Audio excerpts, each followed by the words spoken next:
Hi friends, I am Varad. நீங்கள் பார்த்துட்டு இருக்கிறது வரத் ஏவிஎஃப்எக்ஸ் சேனல். நம்ம பிளெண்டரை பேசிக்லேருந்து கவர் பண்ணிகிட்டு இருக்கோம். நிறைய மாடலிங் டூல் பார்த்துட்டோம். பிளேலிஸ்ட் இருக்குது, கிளிக் பண்ணி பாருங்கள். இங்கே மேலேயும் உங்களுக்கு கார்ட்ஸ் வரும், அதையும் கிளிக் பண்ணி பாருங்கள். இன்றைக்கி நம்ம மாடலிங் டூலில் இன்னொரு டூலான ஃப்ளாட்டன் அப்புறம் ஷ்ரிங்க் இந்த டூல் தான் பார்க்க போகிறோம். வாங்க பார்க்கலாம். வீடியோவை சேனலை சப்ஸ்கிரைப் பண்ணலன்னா சப்ஸ்கிரைப் பண்ணிவிடுங்க. வீடியோக்கு லைக் பண்ணுங்கள்.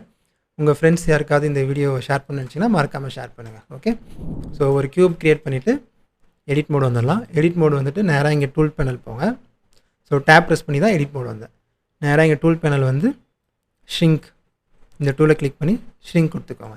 இந்த ஷ்ரிங்க் டூல் என்ன பண்ணோம் அப்படின்னா, நம்ம ஆப்ஜெக்டுடைய நார்மல் இருக்கு இல்லையா, இந்த நார்மலை பேஸ் பண்ணி ஆப்ஜெக்டை ஷ்ரிங்க் பண்ணும், இல்லைன்னா பெருசாக்கும், சின்னதாக்கும் பெருசாக்கும். இது எல்லாமே நம்ம செலக்ட் பண்ணியிருக்கிற ஃபேஸை பொறுத்து, அந்த ஃபேஸுடைய நார்மல் பொறுத்து தான் இது ஷ்ரிங்க் பண்ணும் இல்லை பெருசாக்கும்.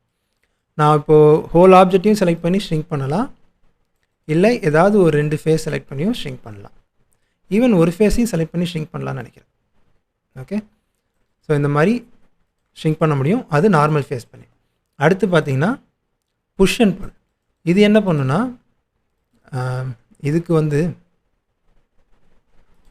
ஆக்சுவலாக இன்னொரு ஆப்ஜெக்ட் இதை டூப்ளிகேட் பண்ணிப்போம். இப்போது 2 க்யூப் இருக்குது நம்மகிட்ட. 2 க்யூபையும் செலக்ட் பண்ணி 2 க்யூபோட எடிட் மோடு போகிறேன். எடிட் மோடு போயிட்டு ப்ரெஸ் பண்ணி நான் இப்போது டூலில் புஷ் அண்ட் புல், இதை புஷ் ஆர் புல் இதை சூஸ் பண்ணிவிட்டு எல்லா ஃபேஸையும் ப்ரெஸ் பண்ணி எல்லா ஃபேஸையும் செலக்ட் பண்ணிக்கிறேன். ஃபேஸ் மோடில் இருக்கணும், அப்புறம் ப்ரெஸ் பண்ணணும். ப்ரெஸ் பண்ணி எல்லா மோடையும் செலக்ட் பண்ணிட்டு இப்போது புஷ் பண்ணால் இங்கே பாருங்கள், புல் பண்ணால் 2 ஆப்ஜெக்ட்டும் பக்கத்தில் வரும். அதுவே நம்ம புஷ் பண்ணோம் அப்படின்னா எட்ட போகும். ஓகேவா, ஸோ இப்படி பண்ணோன்னா எட்ட போகும். ஸோ புஷ் புல் இதுதான். இதுவே நீங்கள் வெர்டெக்ஸ் மட்டும் பண்ணியும் பண்ணலாம். ஸோ இங்கே ஒரே ஆப்ஜெக்டில் 3 வெர்டெக்ஸ் செலக்ட் பண்ணி புஷ் புல் இப்படியும் பண்ணலாம். இல்லை இந்த ஆப்ஜெக்டுடைய வெர்டெக்ஸையும் செலக்ட் பண்ணி புஷ் புல் இப்படியும் பண்ணலாம். ஓகேவா, இது உங்களுக்கு எங்கே தேவைப்படுமோ அங்கே யூஸ் பண்ணிக்கலாம். டூல்ஸ் எப்போவுமே அண்டர்ஸ்டாண்ட் பண்ணிக்கோங்க. டூல்ஸ் எப்படி ஒர்க் ஆகுதுன்னு புரிஞ்சுக்கிட்டால் அதை நம்மளோட தேவைக்கு ஏற்ற மாதிரி எப்போ வேணாலும் எப்படி வேணாலும் யூஸ் பண்ணிக்கலாம். ஓகேவா, ஸோ ஓகே ஃப்ரெண்ட்ஸ், இந்த வீடியோ முடிஞ்சது. வீடியோ மறக்காமல் லைக் பண்ணுங்கள், ஷேர் பண்ணுங்கள், சேனலையும் சப்ஸ்கிரைப் பண்ணுங்கள். அடுத்த வீடியோவில் உங்களை பார்க்குறேன். பாய். டவுட் எதாவது இருந்தால் கமெண்ட் பண்ணுங்கள் ஃப்ரெண்ட்ஸ். பாய்.